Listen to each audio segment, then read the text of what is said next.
Monggo. Terima kasih Yang Ketua. Saya mewakili ada beberapa permintaan daripada kakitan kerajaan. Yang Berhormat Menteri mengumumkan dalam bajet pelanjutan persaraan 60 tahun. Ada di kalangan mereka yang masih sihat, mungkin mereka tak ada kecil manis, tak ada jantung, dan mereka masih ada tanggungan, anak-anak masih ada anak sekolah dan seumpamanya. Adakah ada pertimbangan pihak kerajaan yang pencen mungkin bulan 11 ini, bulan 12 ini, untuk mereka memohon ke skim persaraan sampai 60 tahun itu? Sebagai mewakili mereka, saya nak tanya Yang Berhormat, adakah kerajaan bersedia untuk mempertimbangkan yang pencen bulan ini, bulan depan, agar mereka dapat melanjutkan khidmat mereka sampai umur mereka 60 tahun. Mereka masih segar, masih ada tanggungan dan seumpamanya. Terima kasih.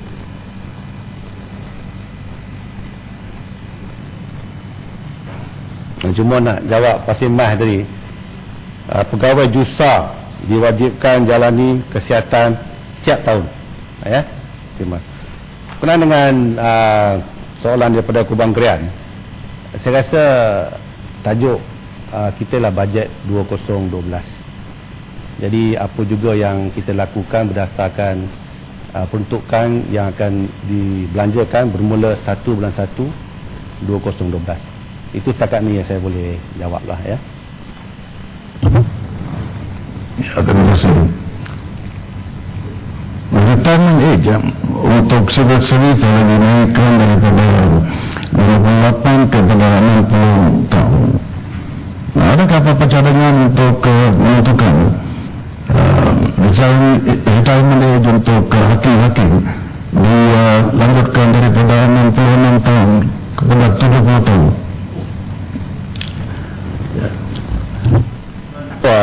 Setakat ni belum ada lagi.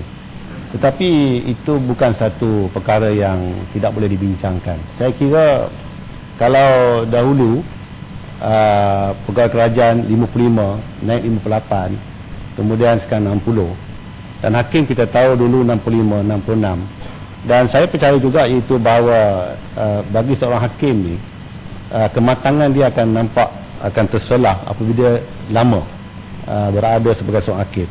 Saya boleh memberikan cadangan ini kepada pihak hakim untuk kehakiman untuk mereka tentukan, dan saya percaya ini akan disambut dengan baiklah oleh pihak-pihak daripada kehakiman. Tapi bagaimanapun belum ada cadangan lagi, tetapi tidak ada perkara yang boleh menghalangkan kita daripada membincangkan perkara ini.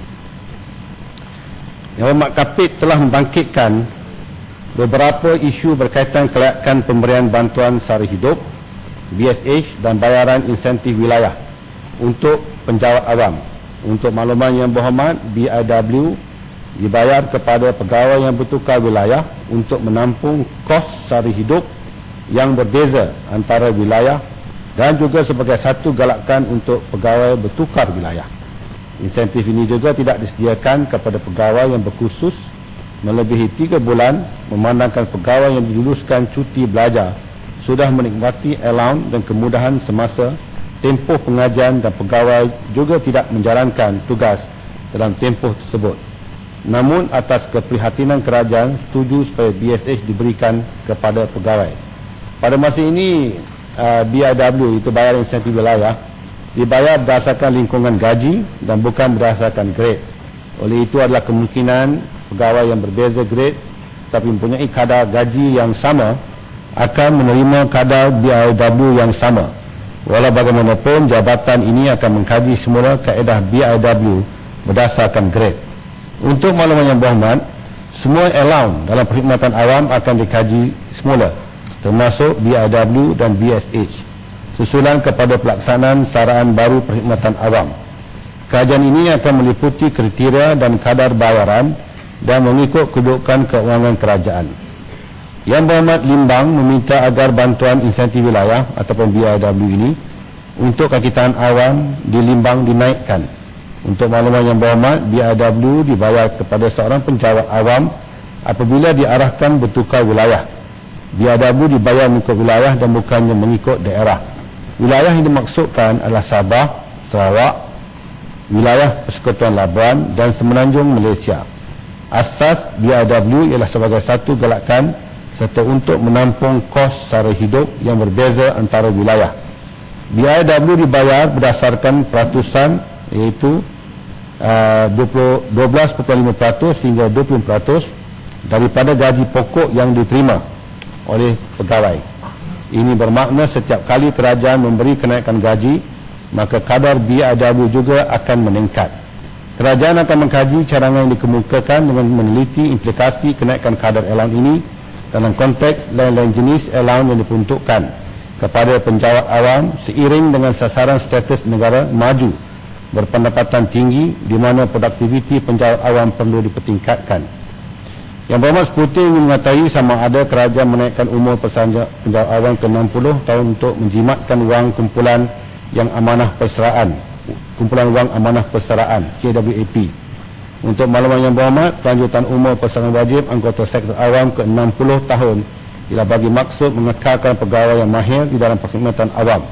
Pelanjutan umur perserahan wajib anggota sektor awam ke 60 tahun juga akan menjimatkan perbelanjaan kerajaan bagi pembayaran pencen bulanan, di samping memastikan pulangan optimum bagi perbelanjaan yang dikeluarkan kerajaan dalam menaja latihan pegawai. Yang Berhormat Seputi mencadangkan agar kerajaan dapat mewujudkan satu sistem penampisan untuk menentukan sama ada seorang penjawat awam yang mencapai umur perserahan wajar dilanjutkan perkhidmatannya ataupun tidak. Untuk makluman Yang Berhormat, berdasarkan kepada perkara 136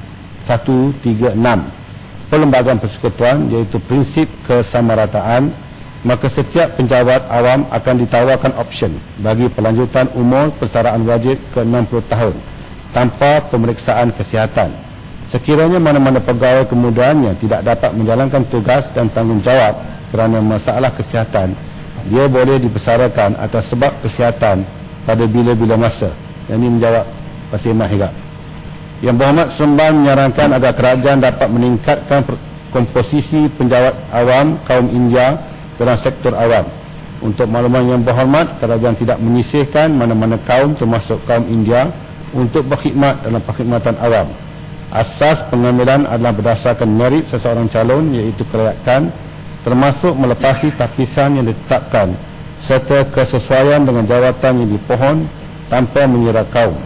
Umumnya pada tahun 2011 iaitu Januari hingga Jun didapati nisbah permohonan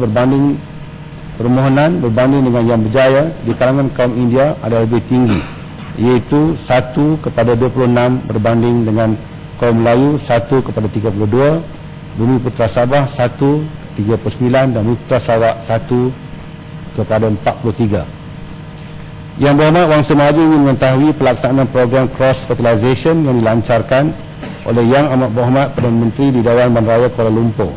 Untuk makluman Yang Berhormat, program cross fertilization dengan pihak DBKL telah dilaksanakan di mana fasa pertama PCF DBKL mulai 15 Mac 2010 yang melibatkan selama 14 orang pegawai DBKL, iaitu terdiri dari 10 orang pegawai takbir, 2 orang pegawai teknikal dan 2 orang pegawai perubatan.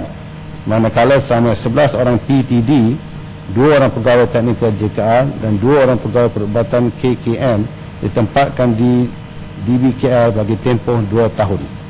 Fasa kedua PCF DBKL